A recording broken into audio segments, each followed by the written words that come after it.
Pablo Emilio Escobar Gaviria nació el 1 de diciembre de 1949 en Río Negro, Colombia. Creció en el barrio Las Gaviotas de Envigado, un suburbio de clase media-baja en las afueras de Medellín. Era el tercero de 7 hijos de Abel de Jesús Darí Escobar, un agricultor, y Hermilda Gaviria, una maestra de escuela. Desde una edad temprana, Escobar mostró habilidades para los negocios y la ambición de mejorar su situación económica. A los 20 años, ya era un contrabandista de cigarrillos exitoso y había establecido contactos con figuras del bajo mundo de Medellín. Su infancia y adolescencia estuvieron marcadas por la pobreza y la violencia en Medellín, lo que influyó en su visión del mundo y en su posterior ascenso como líder del narcotráfico. Aunque se ha especulado mucho sobre la participación de Escobar en el ejército, no hay evidencia concreta de que haya servido en las Fuerzas Armadas. Sin embargo, se sabe que en su juventud estuvo involucrado en actividades delictivas. Escobar comenzó su carrera delictiva robando lápidas para venderlas, antes de involucrarse en el contrabando de cigarrillos y televisores.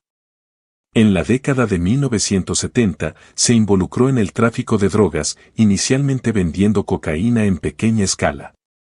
Con el tiempo, Escobar se convirtió en el líder del Cartel de Medellín, una poderosa organización dedicada al tráfico de cocaína a gran escala. Su astucia para los negocios y su disposición para recurrir a la violencia le valieron una rápida ascensión en el mundo del crimen organizado. El ascenso de Pablo Escobar en el mundo del narcotráfico fue meteórico. Fundó el Cartel de Medellín junto con otros criminales, consolidando su poder y control sobre el tráfico de drogas en Colombia y más allá.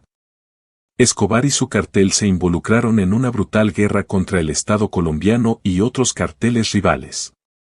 Utilizó la violencia como una herramienta para mantener su poder y expandir su imperio criminal. Durante la década de 1980 y principios de la década de 1990, el Cartel de Medellín fue responsable de una gran parte del suministro de cocaína a los Estados Unidos y Europa. La violencia asociada con el cartel y la guerra contra las autoridades colombianas convirtieron a Escobar en uno de los criminales más buscados del mundo. Su imperio criminal alcanzó su punto máximo cuando fue responsable del 80% del suministro mundial de cocaína y llegó a ser considerado como uno de los hombres más ricos del mundo, con una fortuna estimada en varios miles de millones de dólares. A medida que el poder de Escobar crecía, también lo hacían sus confrontaciones con el Estado colombiano y otros enemigos.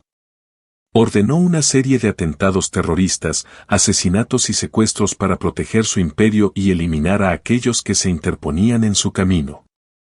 Uno de los atentados más infames ocurrió en 1989, cuando el cartel de Escobar colocó una bomba en un avión de pasajeros de Avianca que explotó en pleno vuelo, causando la muerte de 110 personas. Este acto terrorista fue una respuesta a la intensificación de la lucha contra el narcotráfico por parte del gobierno colombiano. Además, Escobar fue responsable del asesinato del candidato presidencial Luis Carlos Galán en 1989, así como de numerosos asesinatos de policías, jueces, políticos y periodistas que se oponían a sus actividades criminales. Su brutalidad y violencia lo convirtieron en el criminal más temido de Colombia y en uno de los hombres más buscados del mundo.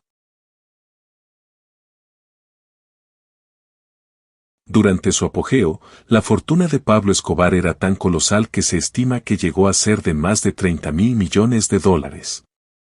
Su imperio criminal incluía no solo el tráfico de drogas, sino también actividades como el contrabando, la extorsión y el lavado de dinero. Escobar era conocido por su extravagante estilo de vida. Poseía numerosas propiedades lujosas en todo el país, incluyendo fincas, mansiones, apartamentos y complejos turísticos.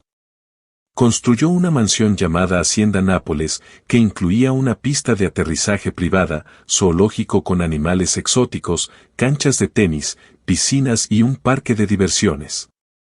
Además de sus propiedades, Escobar poseía una impresionante colección de autos de lujo, yates, aviones y otros objetos de lujo. Su estilo de vida extravagante era un símbolo de su poder y riqueza, pero también lo convertía en un blanco fácil para las autoridades y sus enemigos. La historia de los hipopótamos en Colombia se remonta a la década de 1980, cuando el narcotraficante Pablo Escobar importó 4 hipopótamos desde África para su zoológico privado en su finca, conocida como Hacienda Nápoles. Tras la muerte de Escobar en 1993, los hipopótamos quedaron abandonados en la finca. Sin el cuidado humano adecuado, los hipopótamos comenzaron a reproducirse rápidamente y se escaparon de la finca hacia los ríos y cuerpos de agua cercanos. Con el tiempo, la población de hipopótamos en Colombia ha crecido de manera exponencial, convirtiéndose en una especie invasora y causando problemas ambientales y de seguridad. Hoy en día, se estima que hay más de 160 hipopótamos en libertad en Colombia, principalmente en la región de los Llanos Orientales. A pesar de los esfuerzos de las autoridades para controlar su población, los hipopótamos continúan multiplicándose y representan una amenaza para la biodiversidad y la seguridad de las comunidades locales. Pablo Escobar, el infame narcotraficante colombiano, murió el 2 de diciembre de 1993, a la edad de 44 años.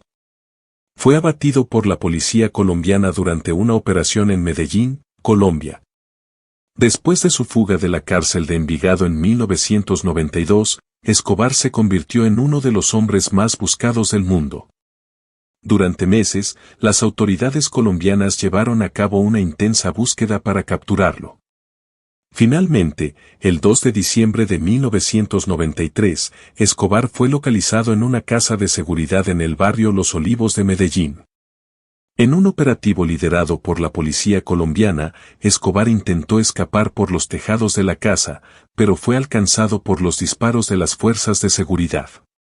Según los informes oficiales, murió de un disparo en la cabeza durante el enfrentamiento.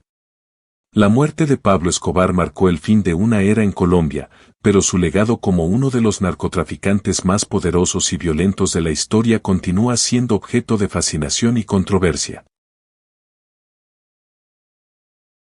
Después de la muerte de Pablo Escobar, el cartel de Medellín perdió su líder, pero la lucha contra el narcotráfico en Colombia continuó. La muerte de Escobar representó un golpe significativo para la organización criminal que él había liderado, pero no acabó con el problema del narcotráfico en Colombia.